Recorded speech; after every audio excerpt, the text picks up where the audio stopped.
بسم اللہ الرحمن الرحیم۔ جابر بن عبداللہ رضی اللہ تعالیٰ عنہ نے بیان کیا کہ رسول اللہ صلی اللہ علیہ وسلم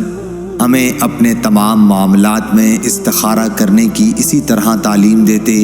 جس طرح قرآن کی کوئی سورت سکھلاتے۔ آپ صلی اللہ علیہ وسلم فرماتے ہیں کہ جب کوئی اہم معاملہ تمہارے سامنے ہو تو فرض کے علاوہ 2 رکعت نفل نماز پڑھنے کے بعد یہ دعا پڑھے۔ ترجمہ: اے میرے اللہ،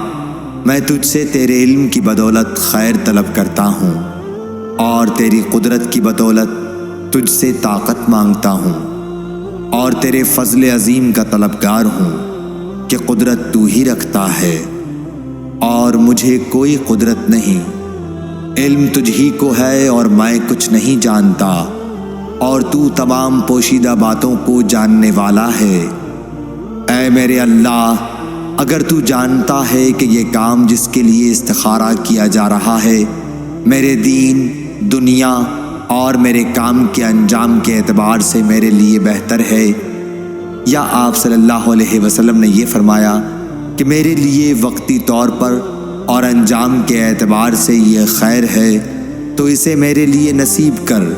اور اس کا حصول میرے لیے آسان کر اور پھر اس میں مجھے برکت عطا کر۔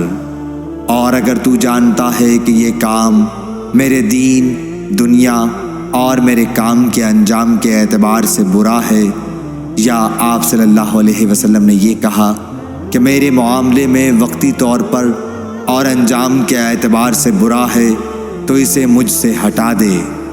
اور مجھے اس سے ہٹا دے، پھر میرے لیے خیر مقدر فرما دے جہاں بھی وہ ہو، اس سے میرے دل کو مطمئن بھی کر دے۔ آپ صلی اللہ علیہ وسلم نے فرمایا کہ اس کام کی جگہ اس کام کا نام لے۔ صحیح بخاری، حدیث نمبر 1162۔